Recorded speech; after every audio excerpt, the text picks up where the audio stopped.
ही ऐसी थी कि सेना मतलब नेताओं को सलाम करना। हमारे लिए सेना मतलब 140 करोड़ देशवासियों की आस्था।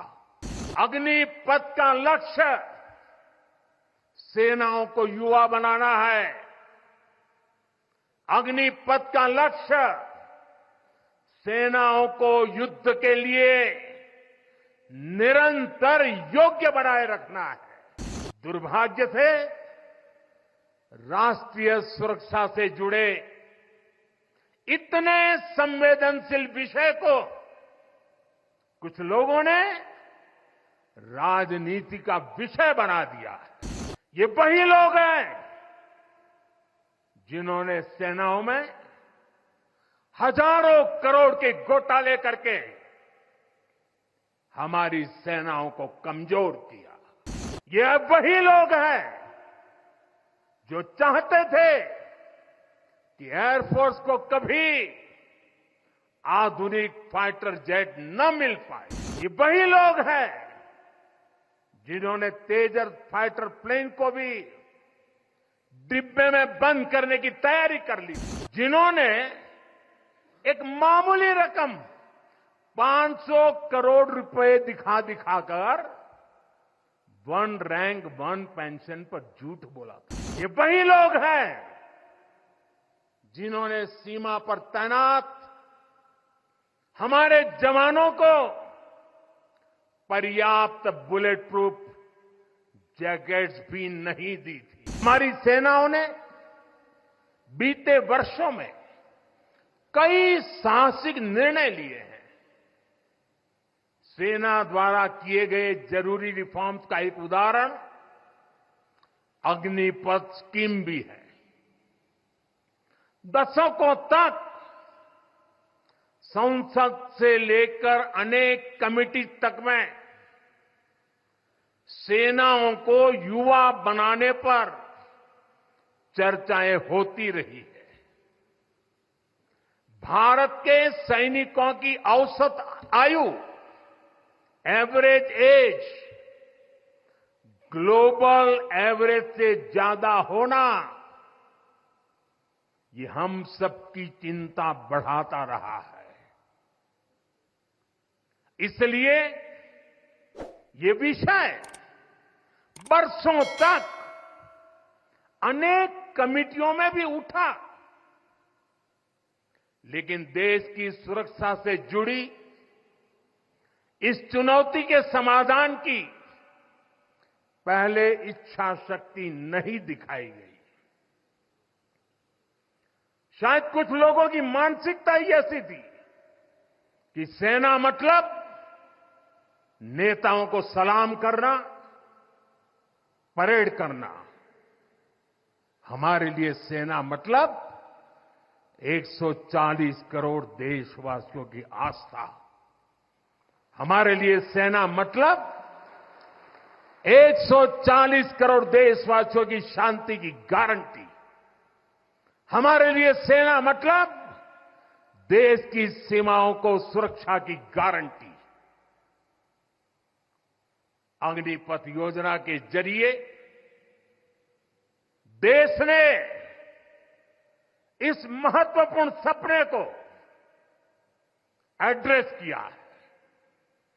अग्निपथ का लक्ष्य सेनाओं को युवा बनाना है। अग्निपथ का लक्ष्य सेनाओं को युद्ध के लिए निरंतर योग्य बनाए रखना है। दुर्भाग्य से राष्ट्रीय सुरक्षा से जुड़े इतने संवेदनशील विषय को कुछ लोगों ने राजनीति का विषय बना दिया है। कुछ लोग सेना के इस रिफॉर्म पर भी अपने व्यक्तिगत स्वार्थ में झूठ की राजनीति कर रहे हैं। ये वही लोग हैं जिन्होंने सेनाओं में हजारों करोड़ के घोटाले करके हमारी सेनाओं को कमजोर किया। ये वही लोग हैं जो चाहते थे कि एयरफोर्स को कभी आधुनिक फाइटर जेट न मिल पाए। ये वही लोग हैं जिन्होंने तेजस फाइटर प्लेन को भी डिब्बे में बंद करने की तैयारी कर ली थी। साथियों, सच्चाई ये है कि अग्निपथ योजना से देश की ताकत बढ़ेगी और देश का सामर्थ्यवान युवा भी मातृभूमि की सेवा के लिए आगे आएगा। प्राइवेट सेक्टर और पैरामिलिट्री फोर्सेस में भी अग्निवीरों को प्राथमिकता देने की घोषणाएं की है। मैं तो हैरान हूं, कुछ लोगों की समझ को क्या हुआ है, उनकी सोच को क्या हो चुका है।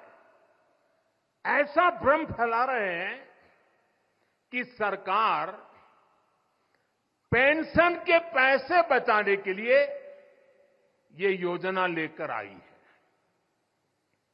मैं जरा ऐसे लोगों की सोच से शर्म आती है, लेकिन मैं ऐसे लोगों से पूछना चाहता हूं, जरा कोई मुझे बताए, आज मोदी के शासनकाल में जो भर्ती होगा, क्या आज ही उसको पेंशन देना है क्या? उसको पेंशन देने की नौबत 30 साल के बाद आएगी और तब तो मोदी 105 साल का हुआ होगा और तब न भी मोदी की सरकार होगी। क्या मोदी जब 105 साल का होगा, 30 साल के बाद जो पेंशन बचेगा, उसके लिए मोदी ऐसा राजनीतिक है जो आज गाली खाएगा? क्या तर्क दे रहे हैं? लेकिन साथियों, मेरे लिए दल नहीं, देश सर्वोपरि है।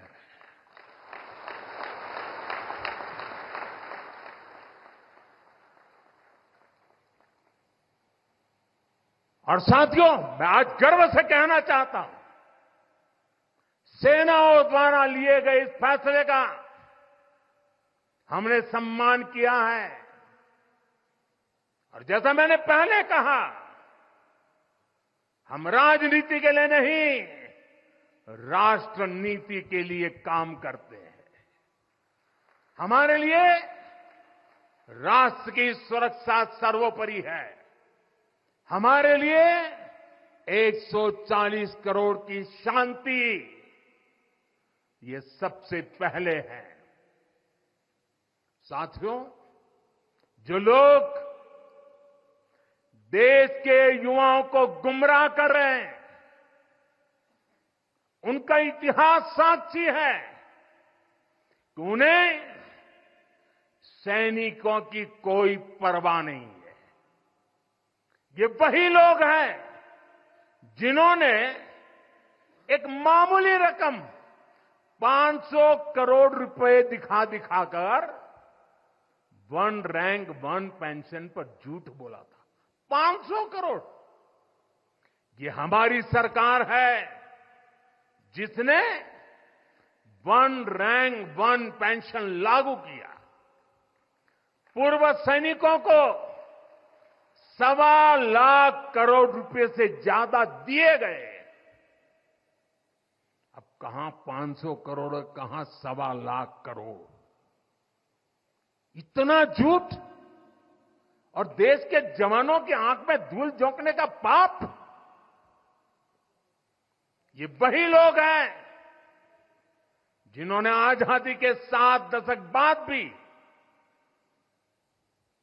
सेना की मांग होने के बावजूद भी, देश के वीर सैनिकों के परिवारों की मांग होने के बाद भी हमारे शहीदों के लिए वॉर मेमोरियल नहीं बनाया। टालते गए, कमिटियां बनाते गए, नक्शे दिखाते गए।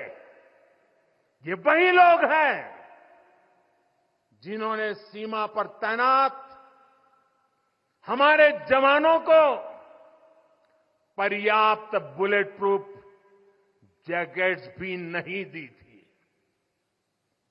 और साथियों, ये वही लोग हैं